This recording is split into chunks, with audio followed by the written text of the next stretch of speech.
labor, law, politics, religion, sex, and war. Anywhere on the planet, minute by minute, day by day, all of the time, all of the time, all of the time. Well, good morning, and welcome to the CRCS, or the Counter Racist Code Show with Mr. Neely Fuller Jr. I am your co-host, Mr. Bobby. It is 9 o'clock in the eastern part of the Western Hemisphere at 12:20, 2022, today's edition, and we say welcome to the program. Glad many of you who are on the line right now and those who have joined the internet. Let me give you the numbers here to call in for today's program. Just call 516-453-9921. And when you do that, please, if you have please, ma'am, please, sir, a quick comment. Please don't go into great detail. Just a quick question so that Mr. Fuller can answer your question. Please. Could you do that today, please, ma'am? Please, sir? Just ask the question and give Mr. Fuller a chance to answer the question. Just call that number again, 516-453-9921. Press the number 1 button, and if you are a new caller, make sure that you tell the call screener that you are a new caller and that we have something very special set up for you so that you can be heard. You can also Gmail me at the numero 7, Mr. Bobby, BOBBY, at gmail.com. I am getting stacked up on those emails, or Gmails, I'm sorry. Then I will try to get as many in as I can, depending upon the flow of the show. We'll try to get those in. So even if you use that number, I will acknowledge it by a symbol that I am now using to let you know that I have received it. But now as to when it will be read, I have no idea. I'm trying to help you to think just because you sent it in, it's going to be read on the next program. That's not necessarily true. So just keep that in mind, but it will be read at some time, and I will inform you of that. Lastly, you can join the chat room. You can do that. All you have to do is go to blogtalkradio.com. You want to make sure that you click on programs, and then when you do that, the Produce Justice show will come up. You click that, and then the chat room is available for you once you hit that, and you can get into the chat room. And occasionally, I will use some of the things that are going on in the chat as a point of discussion. But I would request that, and you've done a good job of this, please do not use the chat room to ask me to ask Mr. Fuller a question. That is for the number, the regular call number, or you can ask your questions doing the Gmail. Okay.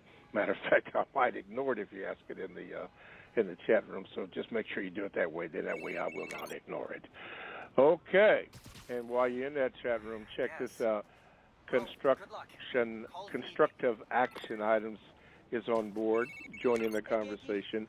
And what she usually does is give a recap of last week's show. It's just kind of the sergeant at arms, trying to make sure that everybody stays in compliant with the code, beyond code. So make sure you do that. Okay, I think that is it for this. One more show in this 2022 year, which will be next Tuesday as far as I know. And then we'll just do what we usually do. Thank you, Constructive Action. She listed it again. It's right there in the chat room. Okay, so without further ado, let me introduce to some and let me present to others Mr. Neely Fuller Jr. And Mr. Fuller, good morning, and how are you on this 12/20/2022 today? Good morning. I'm still learning. Okay, this is a segment that we have, and a lot of people seem to like it. It's called the Thoughts and Expressions on the mind of Mr. Neely Fuller, Jr. Mr. Fuller, what is on your mind this morning? That everybody should have a plan. In particular, why not just pick this time to start planning out. Make a 5-year plan or a 1-year plan or a 2-month plan about what are you going to be doing the next 2 months that you think needs to be done, and start figuring out how you think it's best to go about doing it. In other words, start making a code rather than just blundering through each and every day and just waiting on somebody else to give you some signal about what your life is supposed to be.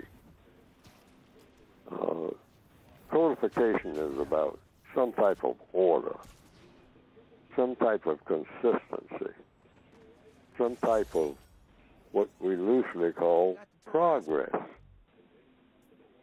And if you have offspring, tell them, think about making a plan and sticking with it. I mean, this is every breath that you take. That's a day gone by, you know, a week gone by, a moment gone by.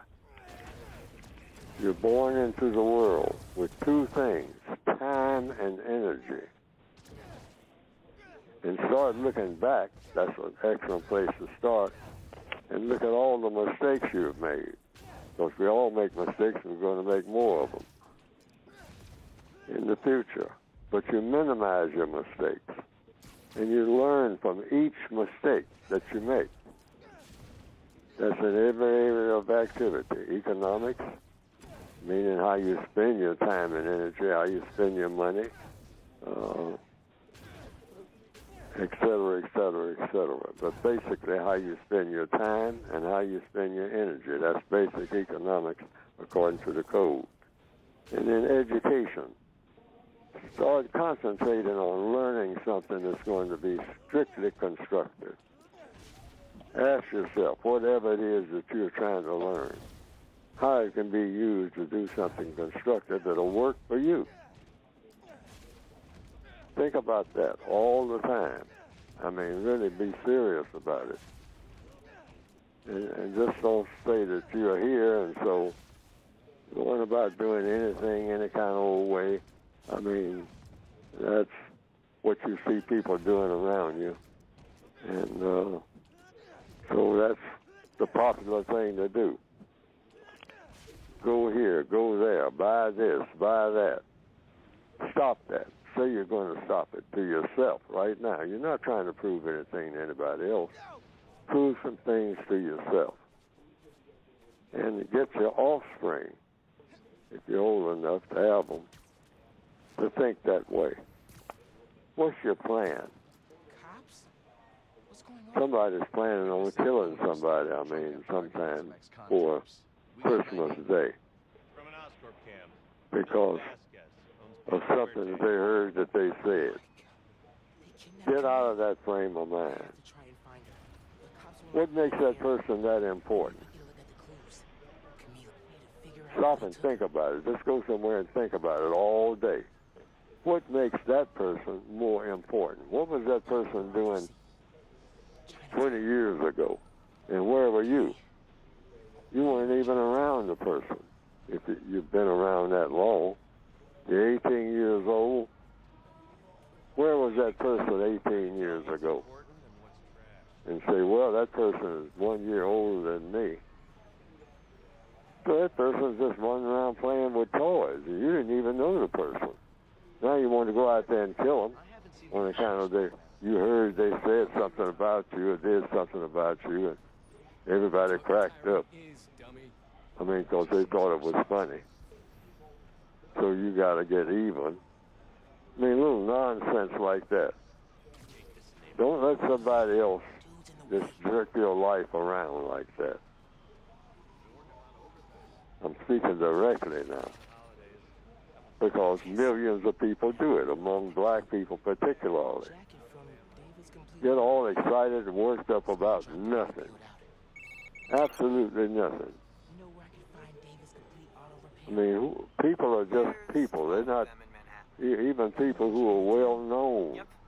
Sending you the address. Some of them learn early in life that Shakespearean saying, much ado about nothing, because that's what it is.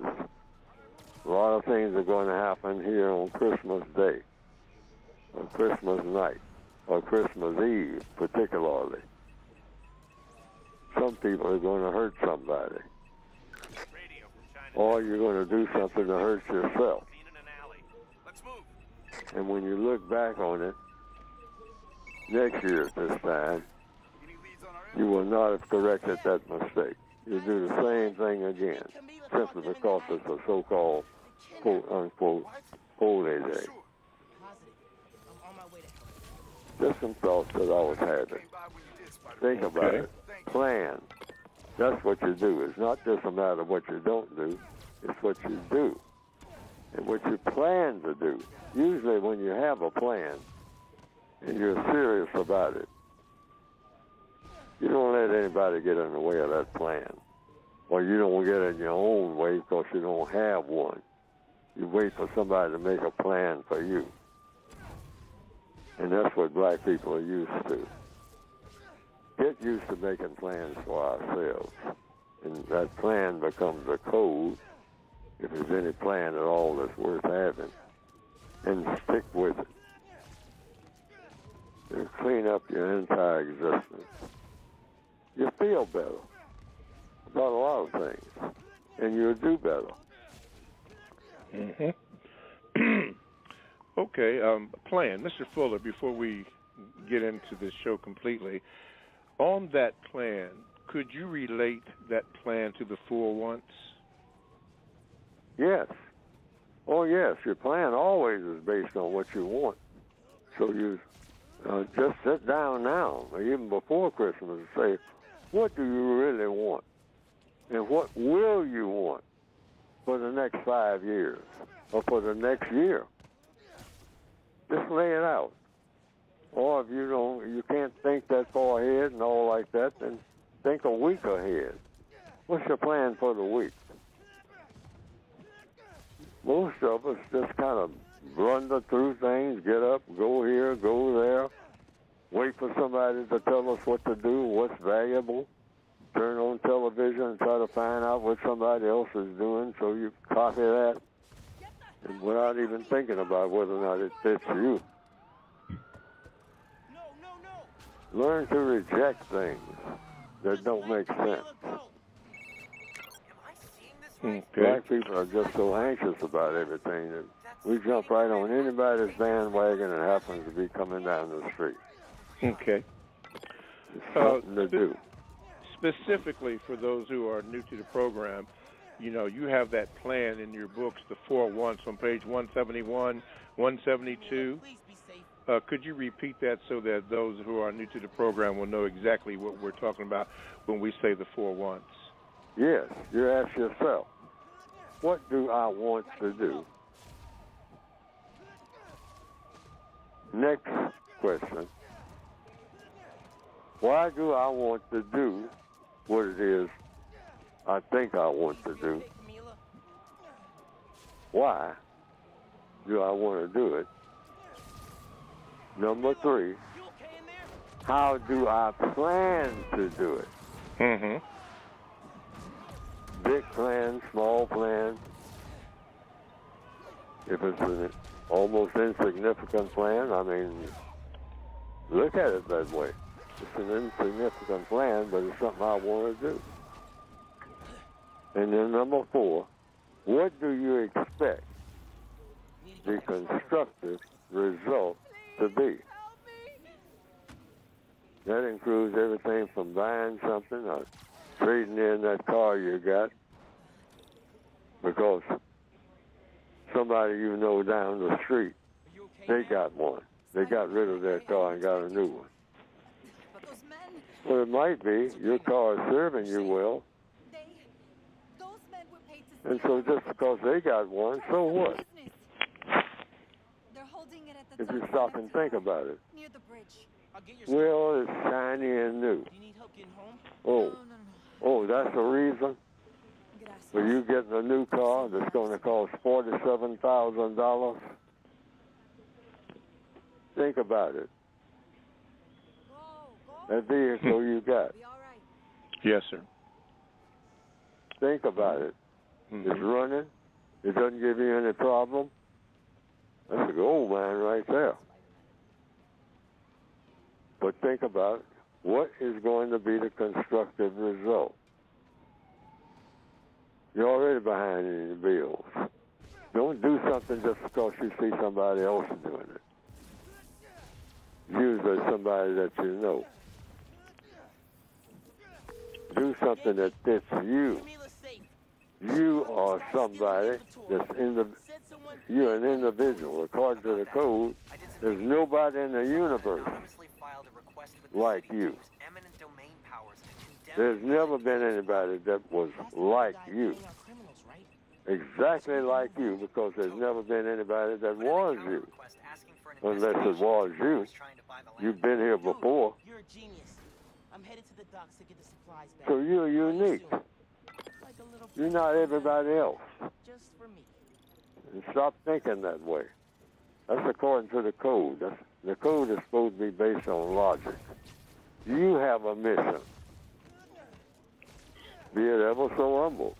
You have a mission when you're born. Give yourself a chance for that mission to come to you. It'll come to you. But don't get in the way of your mission by looking over there on somebody else's paper all the time, looking at, what you going to do? Well, I'm going to do that too. That's never a reason to do anything. Never a reason to do anything simply because you saw somebody else doing it. Yes, sir. All righty. And those four wants. Ask yourself that question every day, all day. Because you want something every day. And it'll help you to stop making the mistakes that you make, too. All right. Okay. Thank you, Mr. Fuller. Let's focus in on plan. Okay. Let's go to Nawab. He's been anxiously waiting for this. So he says, Dear Mr. Fuller, I'll keep it real simple. I have two direct questions. Number one, Mr. Fuller, is it possible to acknowledge how formidable your opponent or adversary is without overdoing it? In other words, not underestimating them, but not greatly overestimating them either, to the point where you almost assign God Almighty-like status to them. And if you will, why over the past so many years that you've been on this platform with Mr. Bobby in one capacity or another, not been able to ever watch any of or the more recent modern films that callers have recommended, suggested, for example, The Matrix or The Black Panthers among them? Thank you, Brother Jay. Well, I haven't seen either one of those movies, The Matrix or The Black Panthers, so I can't comment on that and what the content is. But if people get some lessons, which is what you're supposed to be doing when you look at a movie, pick out the lessons. Movies have lessons. I mean, the fictional movies, the movies that are based on truth, and try to get the bottom line out of every movie that you make, which is, what's the constructive result of the message of this movie? Mm-hmm. Movies have messages. I have a list of them that's on the website, producejustice.com. In fact, I looked at one last night. My favorite Christmas movie. And It's Not a Wonderful Life, because I have a tendency to look at real old movies made back in the 40s and 50s, some in the 60s.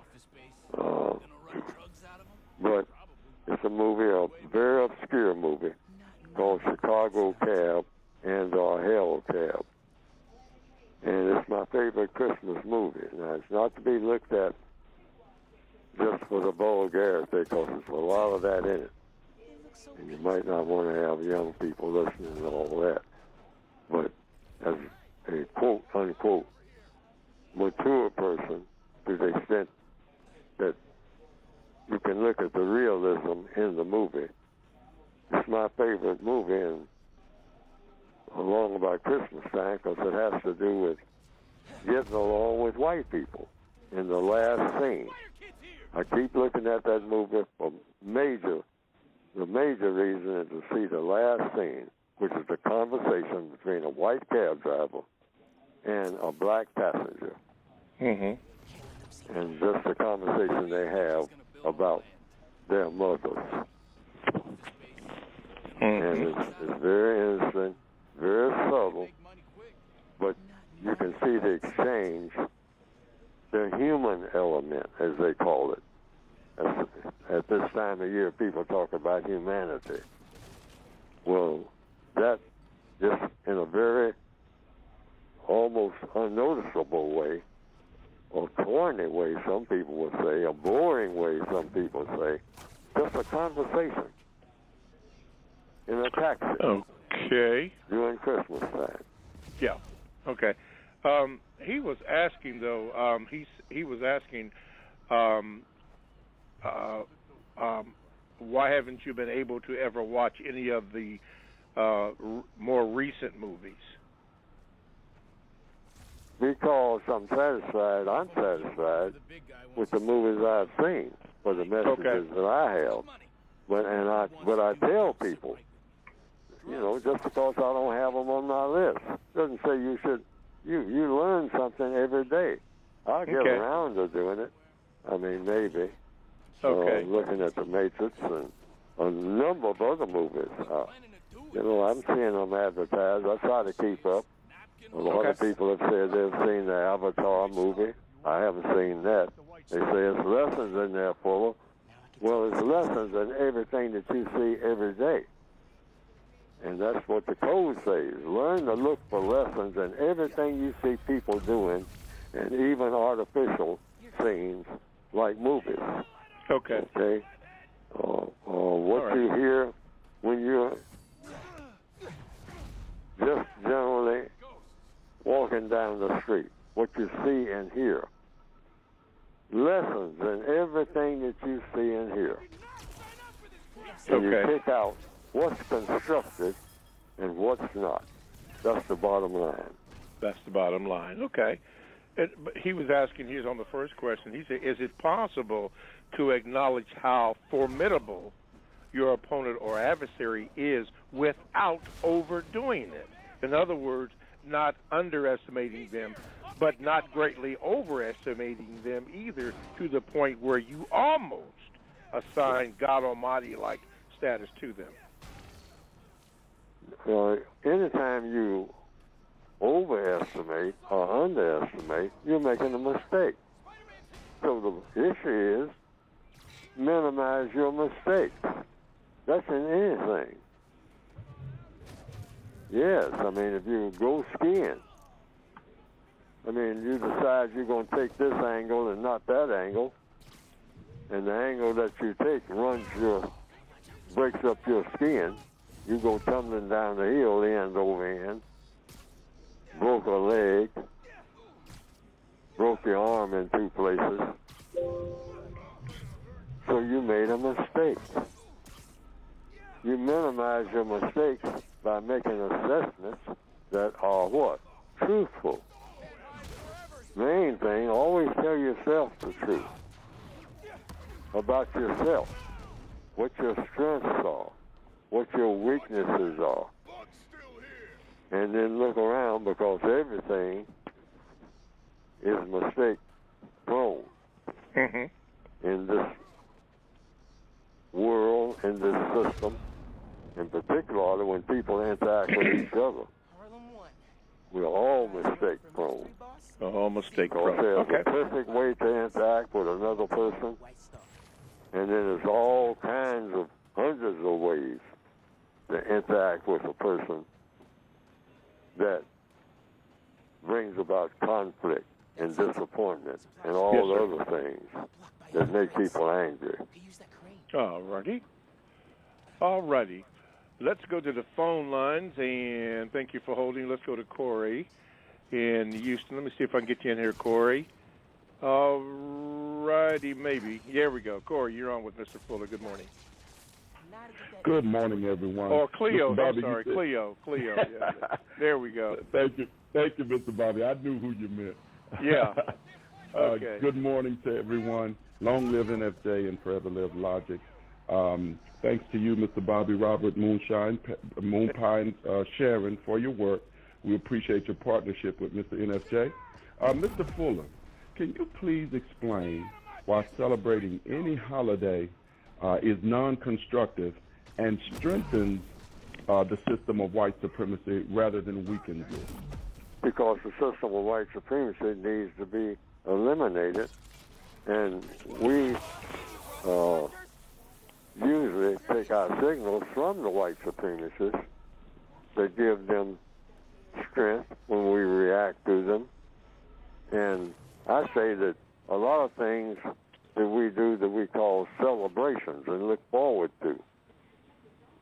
The code says, this is the prescription. When you say, because in the code, it's all about not just what you stop doing, it's what you start doing. So what we call celebration should be, according to the code, don't celebrate, educate.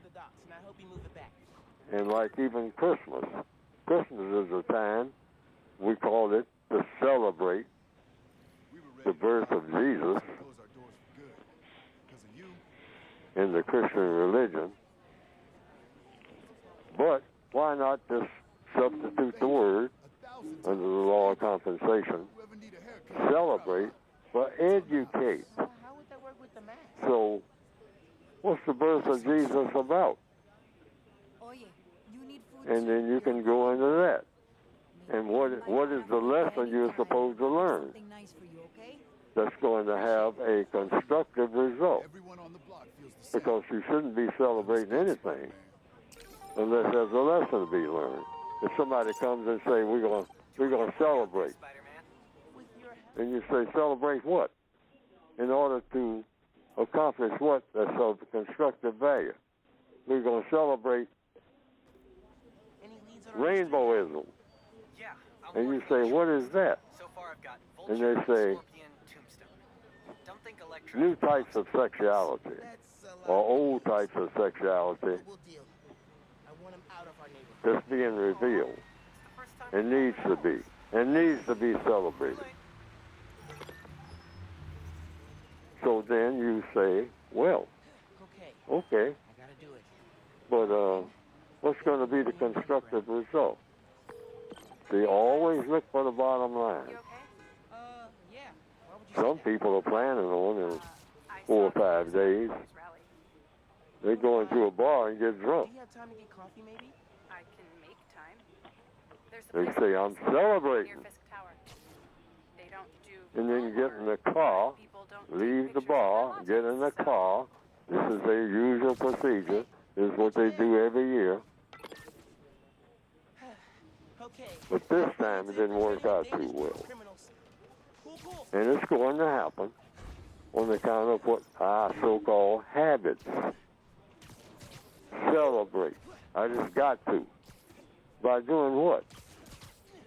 Well, after I open my presents and all like that and eat a good meal, at night, I'm going down to the bar.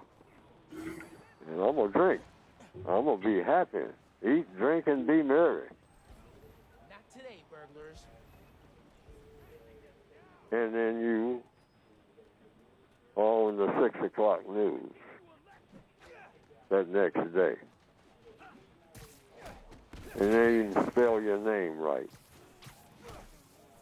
Because you were celebrating. And that car you in ran into a tree. And you went through the windshield And this thing that they call life went out of your body because of what you put in your body.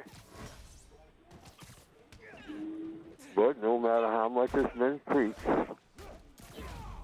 celebrating the birth of Jesus, you wound up dead at age 27.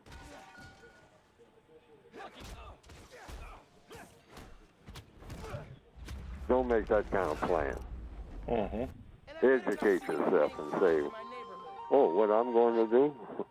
I'm going to eat a healthy meal. I'm going to call a few people that I haven't called and see if I can help them solve some of the problems that they have and ask them for some ideas about solving some of the problems that I have and see what the results are going to be. And then I'm going to have an excellent night's sleep and not drinking no poison or smoking nothing or shooting up nothing, including other people. Going out on Christmas night and got a gun.